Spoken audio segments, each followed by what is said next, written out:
এশার নামাজ পড়ে কেঁদেছো, বান্দা নামাজের মুসল্লা যখন বসে যাও, আমি আল্লাহকে তোমরা বারবার বল, আল্লাহ আমার গুনাহ মাফ করে দাও, তারপরও আমি তোমাদের এই গুনাহ মাফ করে নেই। তারপরও তোমরা নিশি রাত্রে, মানুষ যখন ঘুমে যায়, তোমার বিবি যখন ঘুম যায়, তোমার ছেলে যখন ঘুম যায়, তুমি নিশি রাত্রে ঠান্ডা পানি দিয়ে ওযু বানিয়ে নামাজের মুসল্লায় বসে তুমি আবার যখন ডাক দাও, রব্বুল আলামিন, পৃথিবীর কোনো মানুষ আমার গুনাহ সম্পর্কে জানে না, তুমি আমার গুনাহ সম্পর্কে জানো। আমি এমন গুনাহ করেছি আমার বিবি জানে না, বিবি গুনাহ করেছে আমি জানি না। আল্লাহ তুমি সব কিচ্ছু জানো, হে আমার প্রভু তুমি আমাকে মাফ করে দাও।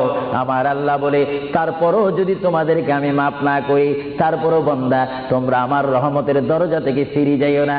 আমি তোমাদেরকে হুকুম দিচ্ছি, ওয়ালাউ আন্নাহুম ইয যালামু আনফুসাহুম জাউকা, বান্দারে যদি গুনাহ করে ফেলো, আমার রহমত থেকে মুখ ফিরিয়ে তুমি চলে যাইও না। বান্দা, আকাশ পরিমাণ যদি গুনাহ করো, পাতাল পরিমাণ যদি গুনাহ করো, সাগরের পানি পরিমাণ যদি গুনাহ করো, পাহাড় তুলনায় যদি তুমি গুনাহ করো, আমার দরবার থেকে তুমি নিরাশ হইও না। বান্দা, আমি তোমাকে একটি রাস্তা পাঠাই দিচ্ছি, একটি পথ তোমাকে আমি দেখাই দিচ্ছি। সেই পথটি কোন পথ তোমরা জানো? ওয়ালাউ আন্নাহুম ইয যালামু আনফুসাহুম জাউকা, বান্দারে যখন তোমরা বরবাদ হয়ে যাবে, তখন তোমাদেরকে একটা পথ আমি তোমাদেরকে দেখাই দিলাম। সেই পথটির নাম হচ্ছে আমার রাসূলের মদিনা। জোরে বলেন সুবহানাল্লাহ। বান্দা, আমার নবীর দরবারে গিয়ে কেঁদে কেঁদে তোমরা বলো, ইয়া রাসূলুল্লাহ, ইয়া হাবিবাল্লাহ, আয়া আকা ইয়া রাসূলুল্লাহ। আল্লাহ কোরআনে বলেছে, ওয়ালাউ আন্নাহুম ইয যালামু আনফুসাহুম জাউকা ফাস্তাগফিরুল্লাহ ওয়াস্তাগফার লাহুমুর রাসূল। আল্লাহ বলেছে, হে বান্দা, তোমরা ডানে না গিয়ে, বামে না গিয়ে, পিছে না গিয়ে তোমরা সরাসরি আমার নবীর কদমে চলে যাও। আমার নবীর কদমে গিয়ে আমি আল্লাহর দরবারে তোমরা তওবা করো।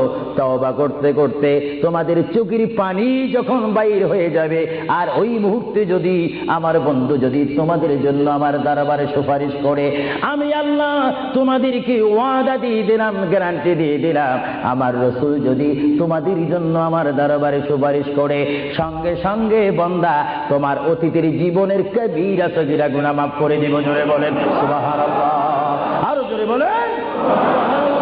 আমার আপনার গুনাহ মাফ করার জন্য রাসূলুল্লাহর দরবারে যাওয়ার দরকার আছে কিনা? চিৎকার জীবন আছে কিনা?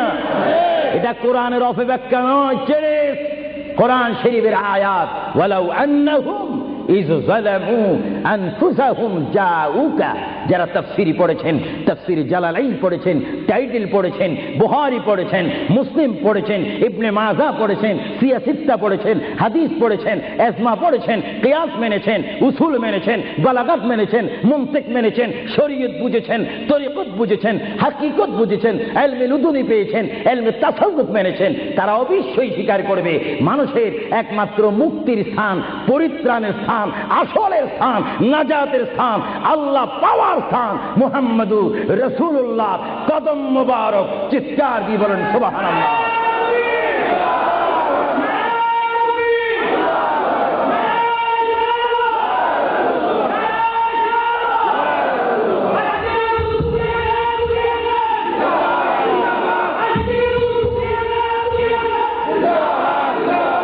আপনারা সেই রাসূল চান কি চান না? অবশ্যই চাইবেন, না চাইলেও চাইবেন। কেন চান নেই? অবশ্যই আফসোস করবেন। কারণ পৃথিবীতে সন্তান রয়েছে, বিবির জন্য স্বামী রয়েছে, স্বামীর জন্য বিবি রয়েছে, সন্তানের পাশে মা রয়েছে, মায়ের পাশে সন্তান রয়েছে। এটার নাম দুনিয়া। আর দুনিয়া ও মাজরাতুল আখিরা। কিন্তু এই দুনিয়া যেই দিন জীবনের সমাপ্তি, বিদায় ঘন্টা বেজে যাবে, সেই দিন সন্তান ইচ্ছা করে মায়ের পা ছেড়ে দিবে, পিতা তার মায়ের সামনে থেকে চলে যাবে, এমনি ভাবে সবাই বিচ্ছিন্ন হয়ে যাবে, সব চলে যাবে। একমাত্র সাথী হবে, আপন হবে, বন্ধু হবে, কবরের সঙ্গী হবে। সবাই বলেন মুহাম্মাদুর। আরো জোরে বলেন না মুহাম্মাদুর। আপনারা সেই রাসূল চান কি চান না? সেই রাসূলের চরিত্রের মধ্যে উম্মতের রক্ষা পাওয়ার গ্যারান্টি আছে কিনা? একটু দরুদ শরীফ পড়েন। আল্লাহুম্মা